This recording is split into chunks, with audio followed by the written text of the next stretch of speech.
Hello guys, ayan na naman, nagbili kami ng isda. Ano ba to? Hindi ko alam anong pangalan ng isda na to. 1 kilo to. 1 kg 750 fils. Ito siya. Tapos may bangus kami. Yan. Tsaka ito. Ang laki nito 1 kg 2 kg ito yung kilo niya. So 2 kg is more than, magkano ba sa atin? 500? Mahigit 500 sa atin. Tapos, mayroong tilapia.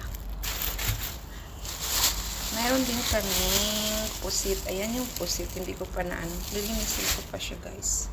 Ayan siya. So, ang laki nito. So, mga 600 yung kilo. Hindi naman 600. 200. Oo nga, 600 na siya. Hala. Ay, hindi. 1 kg. 300 yung kilo niya. Hala, tignan nyo guys. 300 na higit yung kilo niya. Ito naman 200 yung kilo niya mahigit. Tapos itong bangus, isang piraso 1.4 kg. So, tapos yung tilapia, yun pa rin. Medium size lang siya. Pang ulam namin